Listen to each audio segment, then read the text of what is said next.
Dalam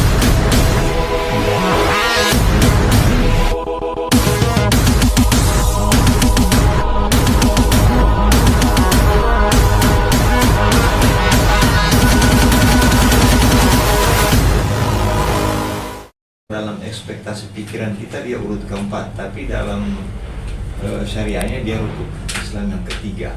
Iya, harusnya seperti juga dapat kayak puasa sama zakat, harus zakat dulu berpuasa.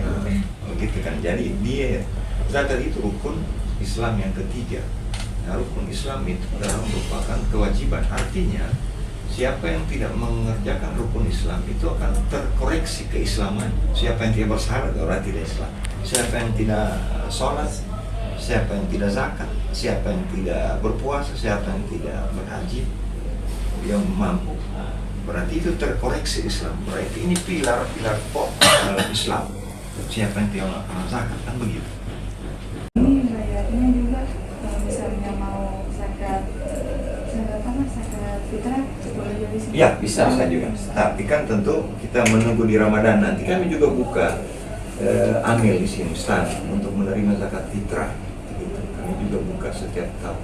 Hanya saja begini, terkait dengan zakat fitrah, pemahaman konvensional orang itu bahwa zakat fitrah itu orang berbondong-bondong nanti mendekati Ramadan.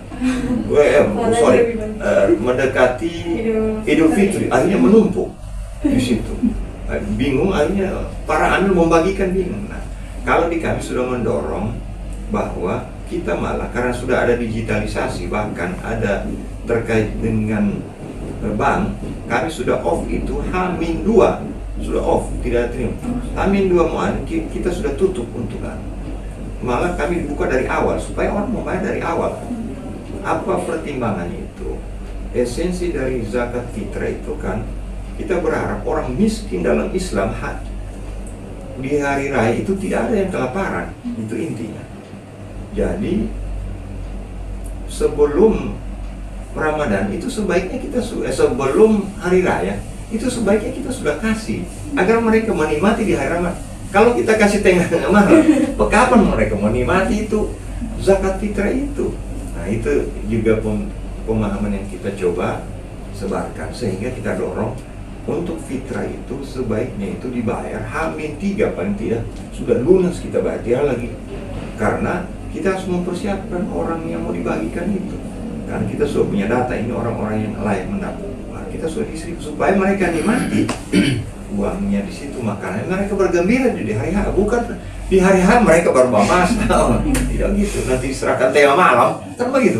Tengah malam mau diserahkan ke orang-orangnya. Kapan kasihan mereka? Saya tidak sempat beli susu.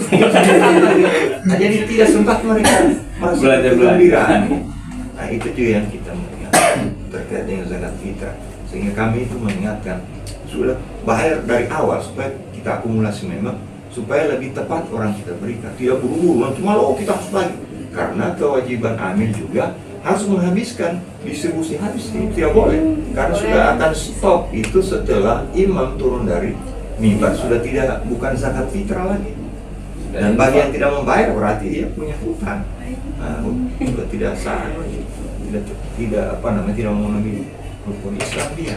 Nah, ini perlu kita edukasi, ini kita perlu buat paling tidak di keluarga kita. Jadi sampaikan keluarga kita bayar zakat fitrah di awal Ramadan saja, tidak usah menungguan. Kan orang bilang ini lebih afdal bisa. Nanti malam. Nah, orang itu yang masih perlu kita buatkan pemahaman zakat mal. Zakat mal itu zakat harta. Jadi ketika orang muslim yang sudah mempunyai harta yang mempunyai standar minimal itu sudah sesuai nisab bahasanya, itu maka wajib dia keluarkan, dan dia haul. Dua syarat zakat mal, memenuhi nisab dan memenuhi haulnya. Nah, di zakat mal itu terbagi beberapa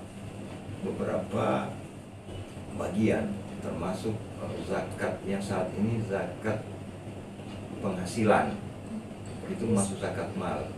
Jadi dosen, guru, pengacara atau karyawan apapun yang penghasilannya itu sudah memenuhi nisab itu wajib dikeluarkan zakat. Nah, berapa nisabnya nanti akan kita tanya. Tapi saya sudah memberikan tips. Kalau kalian mau mengetahui lebih jauh terhadap Basnas itu sebetulnya di era digital ini kami sudah punya web. Nah, di situ coba buka, ini kebetulan kalian punya, buka Sultan Basnas Go ID. Nah, itu akan kalian dapat di situ informasi. Nah, terkait visi dan misi itu ada, terkait program itu ada, terkait dengan struktur itu ada, terkait dengan siapa ketuanya, siapa itu ada. Coba kalian buka di situ. Semua ada di sana. Sudah? Buka. Nah, untuk pengenalan umum di situ. Soal visi, misi, apa tujuan itu ada di sana. Programnya itu jelas di sana. Nah, begitu untuk yang secara umum. Nah, tapi nanti harapan saya juga teman-teman setelah bersilaturahmi sini, berkunjung ini, harapan kami ini menjadi juga penyambung informasi buat yang lain. Karena tugas kita berdakwah. Nah, kami ini diambil profesi, tugas kami sebagai pendakwah zakat, menyampaikan pesan Allah ini agar semua orang melek soal zakat. Karena ini rukun Islam. Jadi kalian juga setelah tahu ini, kewajiban kalian itu menyebarkan, minimal menyebarkan kami punya web ini kepada semua mahasiswa, kepada muslim yang apalagi yang mereka sudah wajib untuk berzakat, khususnya zakat mal.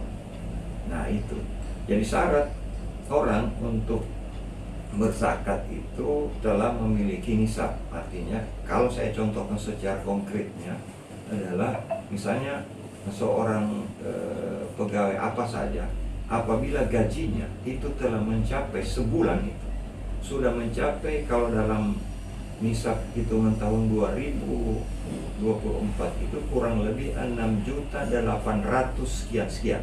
Nanti akan kita coba kopikan itu SK penetapan nisab. Jadi kalau sudah mencapai 6 juta sekian penghasilan dalam sebulan, maka wajib dia potong 2,5%. Kalau tidak, berarti dia terkoreksi Islamnya. Berarti dia tidak taat terhadap Islam. Gitu. Begitu juga pengusaha atau dosen atau sudah penghasilannya dalam sebulan sudah mencapai, wajib dia potong. Nah, pertanyaannya di mana haulnya? Nah, haulnya itu hitungannya ketika dia ditetapkan, kan dosen itu sudah SK-nya itu diturunkan. Kalau dia sudah berprofesi sebagai dosen melewati sudah 1 tahun, itu haulnya sudah haul namanya. Jadi begitu. Jadi dia sudah melebihi dari 1 tahun dia dosen dan itu sudah mencapai haul. Hanya sekarang ada fatwa ulama terkait dengan itu, kan orang banyak mengkomplain nanti diakumulasi 1 tahun baru dibayar zakat mal. Tapi ini sudah dimudahkan, bisa dia bayar per bulan. Dari informasi yang kami dapatkan dari hasil wawancara di kantor Basnas, bahwasanya problematika yang dihadapi saat ini adalah kurangnya pemahaman masyarakat mengenai zakat. Besar kemungkinan bahwasanya zakat akan menjadi kekuatan yang dapat memberikan kesejahteraan pada masyarakat jika umat Islam sendiri paham dan mampu mengelola zakat dengan baik. Dari analisis kami, zakat adalah salah satu wadah yang paling efektif dalam memberantas kemiskinan, terkhususnya di Indonesia.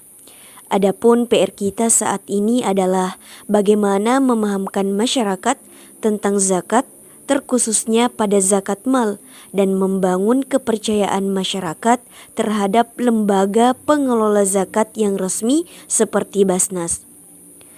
Bukan hanya itu, kita wajib memberikan pemahaman kepada muzaki dan juga perlu memberikan edukasi kepada setiap amil zakat yang dipercayakan dalam sebuah kelompok masyarakat. Sebagai informasi tambahan, Basnas adalah lembaga pemerintah non-struktural yang dipercayakan dalam pengelolaan dan pendistribusian zakat. Basnas dengan teknologi informasi saat ini sangat mudah untuk diakses dalam memudahkan kita dalam berzakat, berinfak, sedekah, dan bantuan sosial lainnya.